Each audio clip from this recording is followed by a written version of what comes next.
Hello everyone, welcome once again to Brandao Collection. Today we are going to show you our exciting pickups that we got from the recent trip to Chicago and to C2E2. So stick around here and take a look at these wonderful new items we've added to our comic book collection.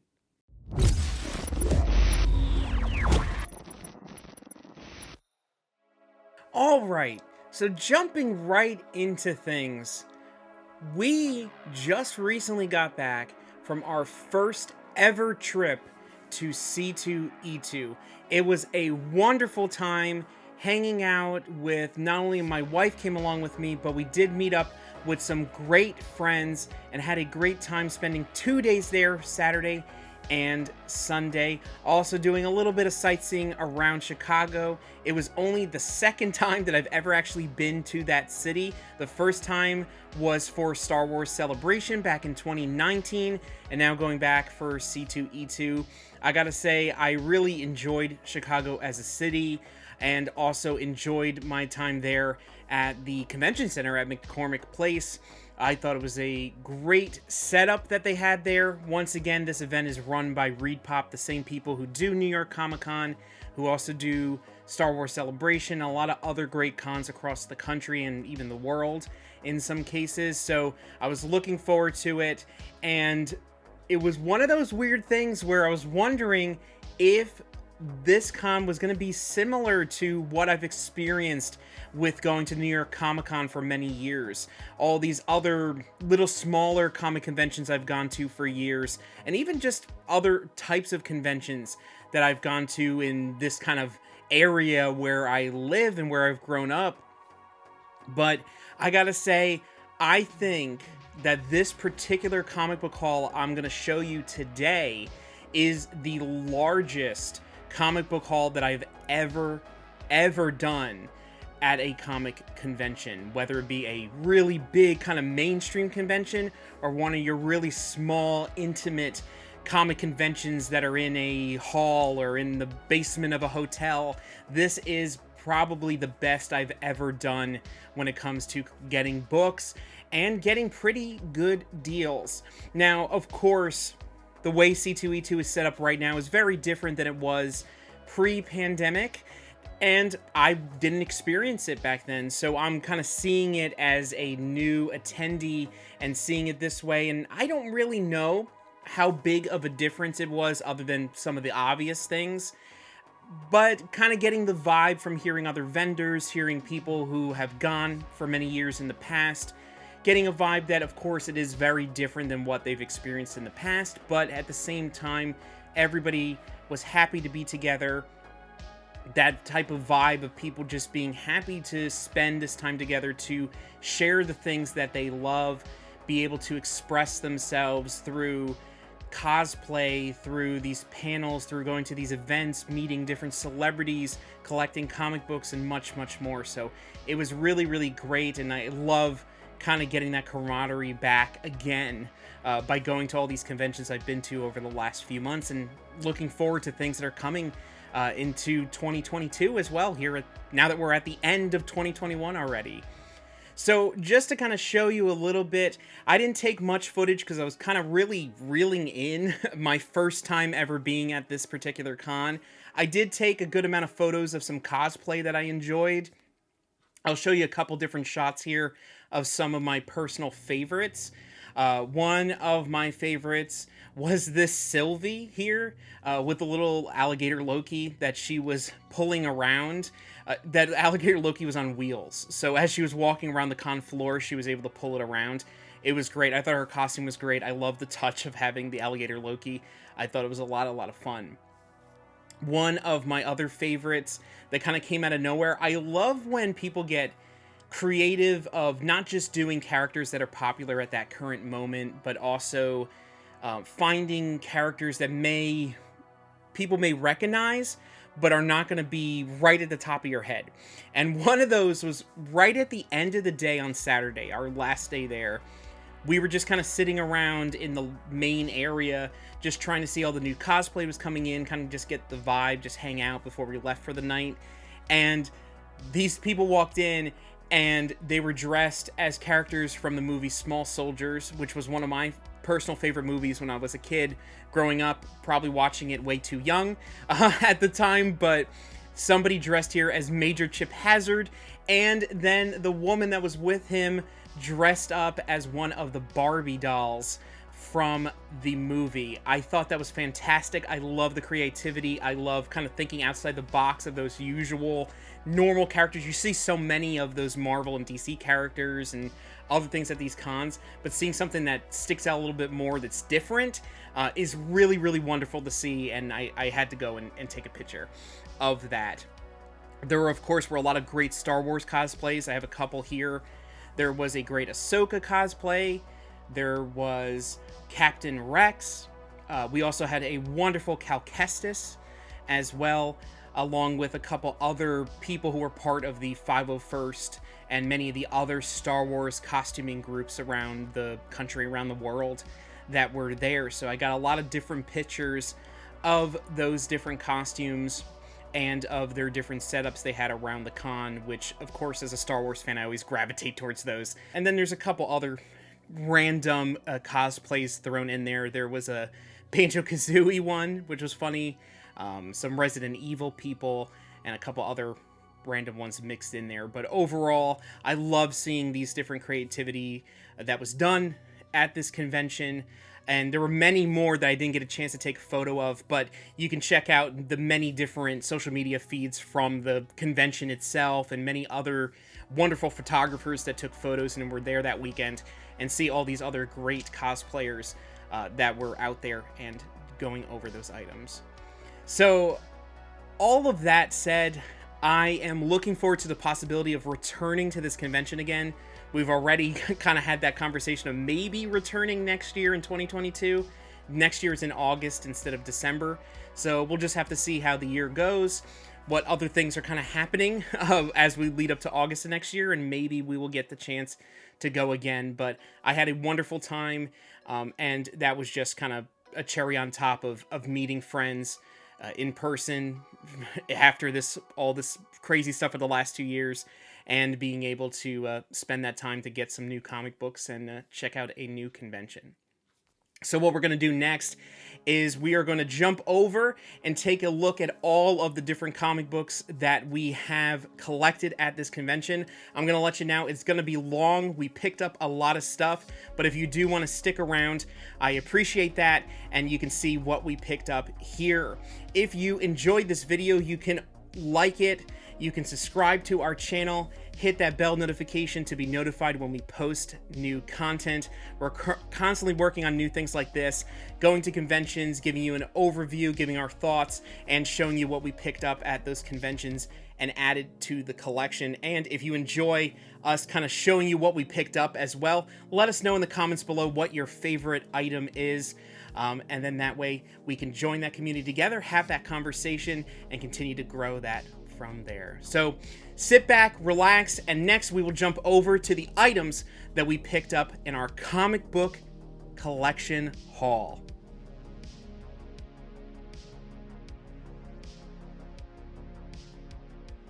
So jumping now directly into the comic books that we picked up at C2E2. I gotta say, we got a lot of things. We got some really exciting things, and I'm going to save the best for last. So you're gonna wanna stick around here to take a look at the different books that we picked up. Even though I'm gonna save the best one for the last one, if you stick around through here, you'll see that we got some great items throughout those pickups all together. So there's going to be some great things to look at as we're going through each of these individual books. So what we're going to start with first is actually a great book that I got, but it was not a book that I was actively looking for. It was a book that I actually got as part of a mystery box. So for anybody who's been to a convention before, you'll know that one of the things that have been hot for the last few years are these mystery boxes of various different types of memorabilia. Now, some of the comic vendors, some of the bigger ones, have been doing mystery boxes over the last few years, kind of jumping on top of that trend. And they've been throwing in some pretty big books as possibilities for those different types of items you can win. I did one back in New York Comic Con. I didn't even talk about it on that last video because the book I got wasn't anything that special, or I kind of moved on from there. But this year at C2E2, I was able to get a mystery box from Torpedo Comics, and the book that I actually got from here, I actually think is pretty cool. So we're going to actually start with that, because that was a book I was not specifically looking for, but I got in a mystery box, and I think I pulled something pretty awesome. And what that is, right here, is a graded book. It is a 9.8, but not only is it a 9.8, it is signed. And that right here is Dark Knight 3, The Master Race, number 8. And if you can see there, I'll try not to get the glare there. If you see, it is signed 4 times. You got 4 different signatures on there. And it is signed here by Brian Azzarello, Klaus Janson, Andy Kubert, and Frank Miller. And it was all signed back in March of 2017, and you see you have everybody on there. I was excited to see something signed by Frank Miller in general on here. I think this is a pretty awesome cover. Really, the only person that is missing out of the creative team for this particular book is the person who did the specific variant cover, which is Delato, who does a lot of the DC Batman stuff. And I have a couple other things from him. But other than him, he's the only one missing. This book, I paid $100 for the mystery box, and it's worth about $300 in the current state. So I was happy to pull this one, even though it wasn't what I was specifically looking for. It was a great pull from there. So moving on from that, the rest of the books we have here, we'll just go through, are books that were on my wish list. They were books that either I was actively looking for at this con, or ones that I just happened to come across going through boxes or looking at those wall books and seeing what these different comic book vendors had. We'll start kind of from, I guess you could say, smallest to the most largest books here.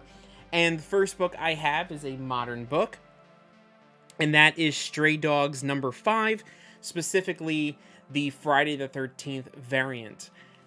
Stray Dogs being a recent book from last year and this year, I love these horror variant covers. It mixes together my love for horror film with comic books. So I love these different ones. So I'm trying to collect all these different horror homage covers from Stray Dogs. And I was able to get this Friday the 13th one this weekend. The next book we have here is another variant cover, and this is one that was an exclusive specifically to C2E2. You can only buy it from the official C2E2 store, and they sold out. Literally, the person right after us were the last people for the entire weekend to get this book, and it was limited to only 2 per person, and that is the John Tyler Christopher Wolverine negative variant. So these are really big right now, these negative space variants of different Marvel characters. I really, really like this cover. I saw a lot of people freaking out about this. That was Friday, the first day of the con. It was completely sold out. I know that they did sell this book last year. It was a 2020 C2E2 online exclusive, but they did have a few left that they sold on Friday, completely sold out. So now the only way to get it is on secondary market, whoever was able to pick it up last year and this past weekend. So very, very excited to have this one in the collection. Next book, and the next couple books actually right here, kind of go along with the brand new Hawkeye show that's on Disney Plus right now, which I'm really, really enjoying. We only, as of this recording, we only have 2 more episodes left, and I'm excited to see where it goes. I'm really enjoying it so far. And the first one we have here is Hawkeye number 1. And you can actually see from the art on this cover where they get the style that they're going with the credits on the TV show. So here we go, Hawkeye number 1. This is also the first appearance of Lucky the pizza dog, the golden retriever from the show. So I really wanted to pick this one up because it is that first appearance of Lucky, but also because this is the book that kind of style-wise the Disney Plus show is based on. But the bigger book, something I've actually been looking forward to get a good deal on throughout this whole year, and that is this book right here, and that is Young Avengers #1. And this is the first appearance of Kate Bishop, along with a lot of these other Young Avenger characters that could possibly show up in the future of the MCU, especially how they were setting up Wiccan and Speed back in WandaVision. We got Kate Bishop now. We might get Iron Lad in the future. Anything's really possible for the way they're setting things up right now. So wanted to grab this kind of first Young Avengers here from 2005 and got a good deal on this one. Staying within the same series, we have here Young Avengers #9. Not as big of a key, of course, as #1, but it is the first appearance here of Kate Bishop wearing a Hawkeye costume. So just something small, but another part of that original Young Avengers series. This was a book that, funnily, if that's a word, I had a idea of thinking of picking up this book in the past. I kind of wanted it for comic book history, movie history wise. I never really actively searched for it, but if I came across it, I was like, you know what? If I ever come across one for a good deal, I'll pick it up. I'll see what it is. So I gotta give credit to my wife, who did help me find a lot of these books, looking through long boxes, looking at walls of different vendors, pointing things out to me. And this one she found. She didn't even realize what she found at first until I looked over. And that right here is Star Slayer #2. Now, for people who are comic book fans, are fans of movies from the early 90s, you may know what this is. But for those of you who don't know what this is actually the first appearance of the Rocketeer. So that's what this particular book is. It's one of those kind of nondescript, you wouldn't even think about it based on the name of the book. The cover here, you wouldn't even think that, but it is the first appearance of the Rocketeer. Something really, really cool and unique. Stepping away from there, we have here one to just kind of continue the series, and that is Thor #2, which is actually the full first appearance of Jane Foster as Thor. So Thor #1 of this particular volume and series is the one that everybody kind of goes after, of course, for Jane Foster being Thor, but #2 is actually the first full appearance of her being Thor, whereas the first one, it only happens at the end. So that's why I wanted to pick this one up, kind of complete that set of having the first one and the second one here. Another book, which is actually the book that my wife found, what she was actually looking for when she found that Rocketeer book. And that is a book I was looking for, which is Darth Vader #6, which is the first comic book appearance of the Grand Inquisitor. Now, we have the Obi-Wan Kenobi TV show coming in 2022. We have a lot of other types of Star Wars projects coming up within the next year or more. And the possibility of the Inquisitors showing up in the live-action shows are getting higher and higher as they kind of take a look more at that time period of Star Wars. And we, of course, have seen the Inquisitors, of course, not just in comic books, but we've seen them in Star Wars Rebels. We've seen them in Jedi Fallen Order, the video game. So the possibility of them showing up in live action is very possible. So wanted to pick up this. I did pick up first Cad Bane a few months ago. So thinking that he may show up in something related to Boba Fett or anything like that.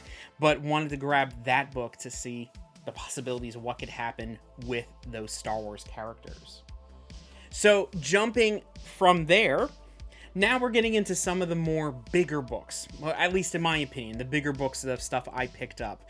And one of the things that I really wanted to focus on for this convention was picking up some Eternals keys. So keys of characters that showed up in the Eternals film, of not just, of course, the main characters, but maybe some other characters that showed up in that movie, other people from there.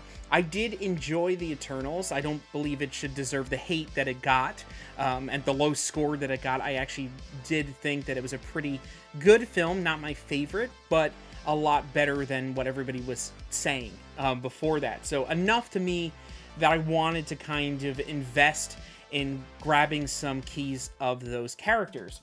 And the first 3 that I picked up actually on day 1 were graded already, so I was able to get some good grades here and for good prices. So the first one here is Eternals number 2, which is the first appearance of Ajak and the Celestials. So here you go. It is at a 9.4 CGC graded, so that way we already know that it's what grade it's at. It's at a nice high grade and looks great in here. All that Jack Kirby goodness. So that is number 2, and it's a newsstand as well. Jumping from number 2, actually right to the next one, we have Eternals number 3, which is the first appearance of Cersei, who is, I gotta say overall, the main character, I would say, of the Eternals film, right here at a 9.2. Another one newsstand right there. So another great looking book. And then the next one that we had graded, the last of the graded Eternals, I should say, is Eternals number 5.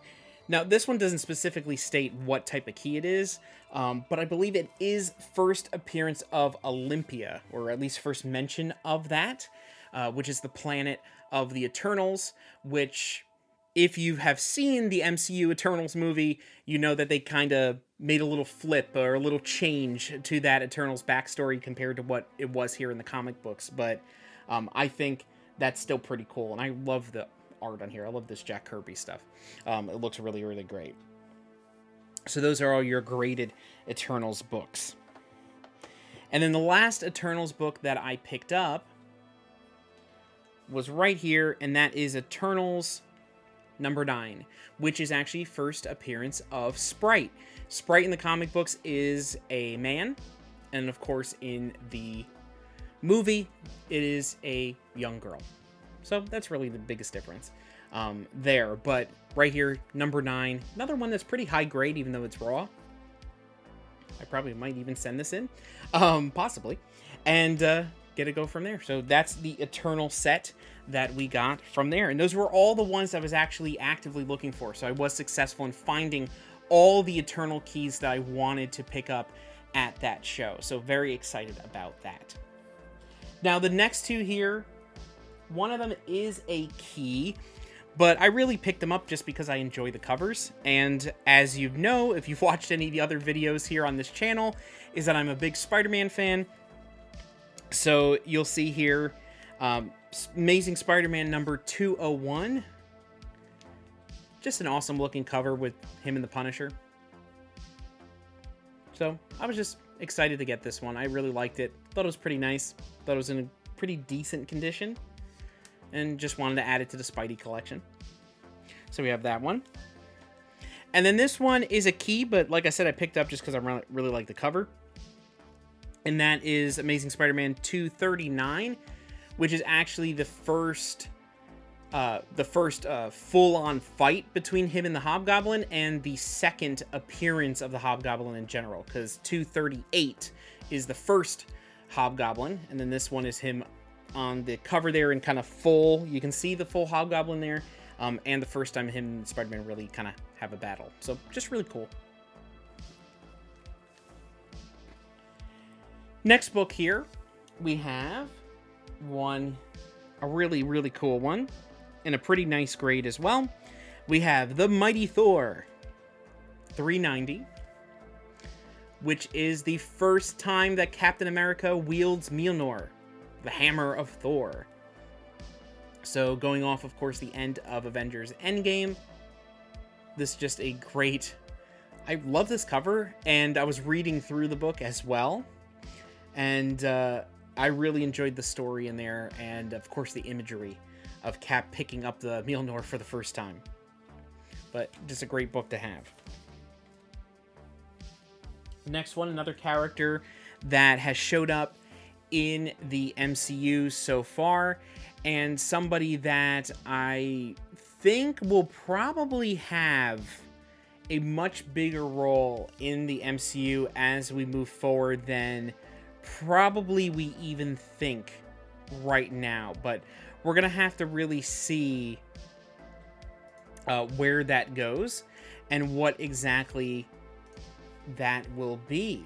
So looking right here, just to make sure that I say everybody's name correctly, right now we have Strange Tales 159, which is the first appearance of Contessa Valentina Allegra de Fontaine.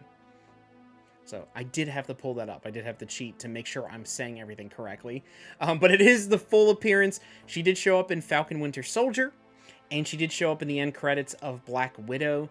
And we'll see when she shows up again in the MCU. She has some things that she's brewing in behind the scenes. So I do think she is going to be a very important character in the MCU moving forward. So we'll have to see where that goes. But happy to have this book. Next one is a little bit of speculation. Now, I'm not a big spec person. I'm not big into collecting books for spec.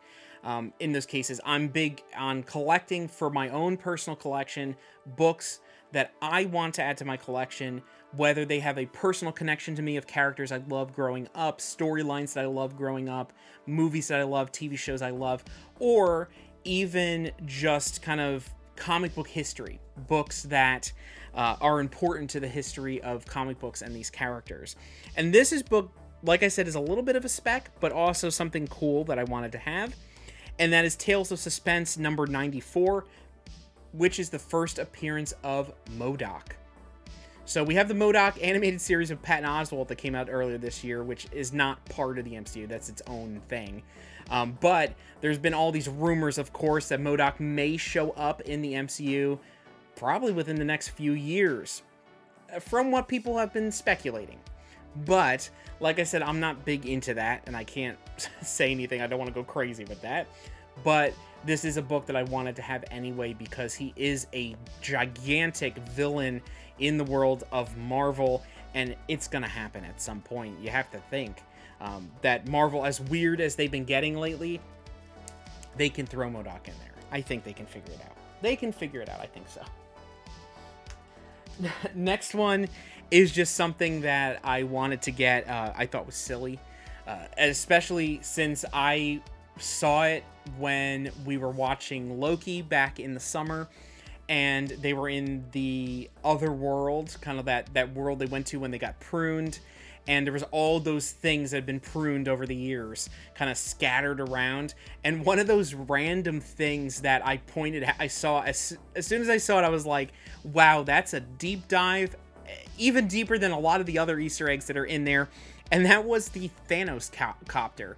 That Thanos copter, I was laughing that first time we watched, and then everybody was freaking out about it on social media that night and the day after, I should say. And even after that, going, oh, did you see that? Did you see that was there? So I realized I didn't have it already in the collection, so I had to just grab one. And that is Spidey Super Stories number 39, which is the first appearance of the Thanos copter. Something silly. So just one of those silly comic book things you can't even think. This is a nice high grade one too. I was happy I found one. It was actually in a box. It wasn't even on the wall. It was in a box, so I thought it looked great. I love this cover, even though this one's kind of more aimed towards kids than even the regular comics were back in the day. I love this cover with Thanos kind of right here with he's got the Tesseract, or the Cosmic Cube, I should say. And then you got Spider-Man, you got Hellcat here. So it's just a nice little thing. But something cool, something interesting. I love those really unique books.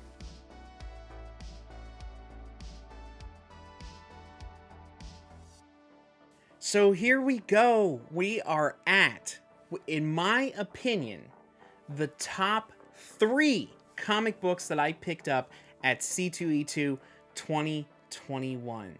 I want to thank you so much for sticking with us all the way up to now, going through all these books, going over our overview of the event, and now for the big moment, going over these top 3 books.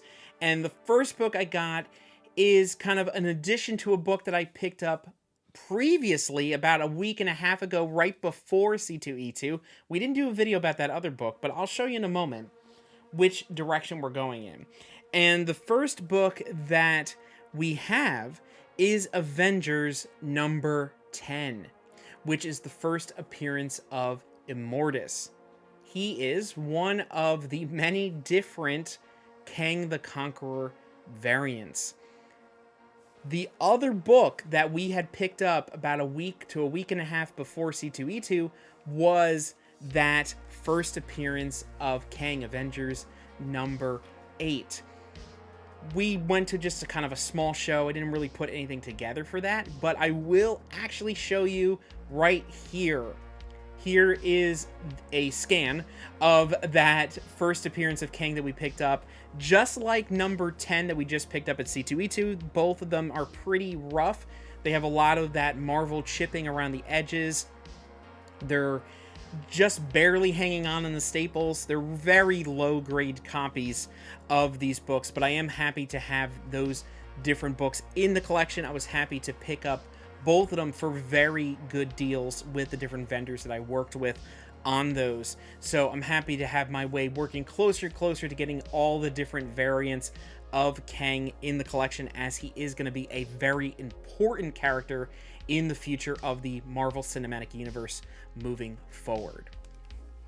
So moving away from that Avengers number 10, the next book is a book that I think, other than of course the number 1 that you'll see, was the best deal that I got out of all the books I bought.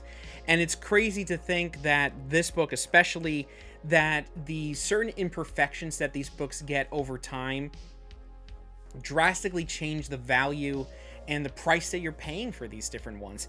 Even if it's a book that you'll see right here that will look and present fantastically when you're looking at it from a distance, or even just looking at it in a bag and board, and then once you open it up and start inspecting it, you start kind of seeing what those imperfections are. But this book only has one imperfection. Everything else is perfect, in my opinion. It's still a mid to low grade, but overall, it's in the right condition of someone like me who collects low to mid grade silver aged comic books. I'm really just looking to add these books to the collection. I'm not hunting for the best of the best. I just want them to be in the collection for them to be complete, and this is the perfect case for that. And that is Special Marvel Edition number 15, which is the first appearance of Shang-Chi. Shang-Chi still, to this date, as of this recording, right before Spider-Man comes out, is the best Marvel film of 2021. Now, like I said, I am filming this video before Spider-Man No Way Home comes out, which I am seeing later this week. So we'll see where that goes, but even if Spider-Man beats it, this will be number 2. But as of right now, this is the best and my favorite of the MCU films to come out in 2021. I love the character. I know it is different than what they were going for back in the 70s, but I was looking for that first appearance. It got a little out of hand with how crazy the prices got on this within the last couple years, ever since they announced they were making a Shang-Chi movie. But the craziest thing about this book is that you can't really see it here. I'll actually post a photo. I took a photo here. You'll see that there is a tear that is going up from about right here up to about up here where my finger is right now. And it may be hard to see on the video, me holding it right here, but I'll show you that photo. That you can only really see when you take it out. Otherwise, this book is perfect. The pages look nice. Everything is there. Nothing's cut out. Every page, the tape, the spine looks nice. All the staples are perfectly attached. They're still perfectly clean. There's no rusting. It looks fantastic other than that tear, and only $100. That's it for this book, fully complete, just because it has that tear there. I had to go with it. I thought that was fantastic. I thought it was a good deal for that, even with that making the grade kind of go down a lot because of how big of a tear it is. The book is still complete and it presents perfectly well, which is all I'm asking for when I display it eventually, or when I look at it every now and then.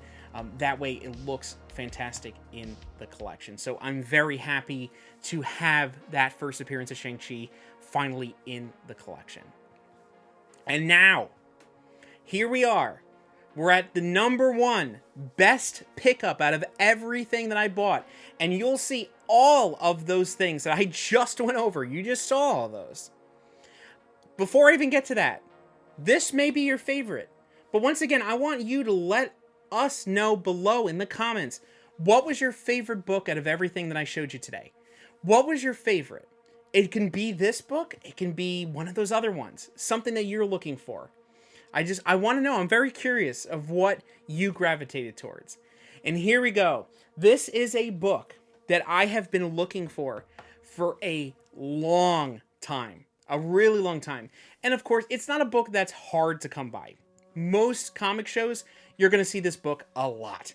But the difference is, of course, you're going to see various different types of pricing. You're going to see pricing all over the place. You're going to see pricing in the middle. You're going to see things in extravagant heights, depending on grade, depending on all these different types of factors, what's going on in the world right now. So I never ended up picking up this book before because I was buying other things. I was focusing on other stuff. I was putting my money and my time towards picking up and collecting other types of things. And before we finished the day, this was actually the last purchase of C2E2 and my best purchase, because before I left, I said to myself, I'm going to buy something big. I'm going to buy something that is one of the biggest things that I've bought in my collection in a very long time. And I gotta say, that is it right here. And I actually have to get a big shout out to 3 Keys Comics in Illinois. They're not far from Chicago itself. They were the ones that gave me a fantastic deal on this book. I'll actually provide a link to their shop in the description below. So if you're in Illinois, go give them a check out. They were wonderful guys at the show. It looks like they have a great shop as well that we didn't get a chance to go to, but I'll provide a link in the description below for their shop because they give me a wonderful deal on this book, and now I have it here. One of my favorite Marvel Cinematic Universe characters that I love, and that right here is Fantastic Four number 52, and if you know, you know what that is. That is the first appearance of Black Panther, T'Challa himself. It is a CBCS graded 3.0. I mean, that's all I can really ask for. I was stunned when I was able to finally pick up this book. I was thrilled to finally have it in the collection. There's been many different books that I've added to my collection over the years, whether they be books that I personally picked up myself, books that I have been gifted by either my wife or my family that have meant a lot to me. Books that really, when I had them and added them to the collection, I said to myself, I'm like, this is a book that I'm going to keep forever. Like, this is something that I've always wanted to add to the collection and something that means a lot to me more than just it being a comic book. And this is one of those occasions. We have Fantastic Four 52. We have Incredible Hulk 181. Spider-Man 129. You got Spider-Man 300. Those are all books that are some of the most important books in my collection that will always stay here no matter what happens to anything else. And now we have this one that's going to go proud up on the wall. Up here, I got to decide what it's going to replace up here on the wall. But this is the one, the big one. So I am very excited to have it in the collection. And it's really, really, really great. I'm kind of at a loss for words, even though I've had it for a few days now. But I just wanted to share with all of you out there in the community all these wonderful books that we added. We had this long video today going over things, probably one of the longest things we've done, but I really wanted to take some time to talk about these books and really go into them and show you what we got, tell you a little bit about them, and just show you kind of the excitement and great things that we picked up. If you stuck around here, if you enjoyed this video, we love doing these types of things. I love just kind of sitting here and chatting with you all. If you did, please remember to like this video. It helps our channel. Subscribe, hit that bell notification. And also, as well, if you know anyone who enjoys this type of content, who enjoys these types of videos, share it with your friends, your family, anybody else, and it will help us grow and help us bring more videos like this to you so that we can share with you and the world these wonderful comic books, autographs, 1/6 scale figures, and many other kind of crazy pop culture related collectibles and so more. This is for you. This is for the world, for the community, and this is to help us kind of all be together here within this collecting community as a whole. So once again, thank you so much for spending some time with us today. Thank you, and as always, keep on collecting.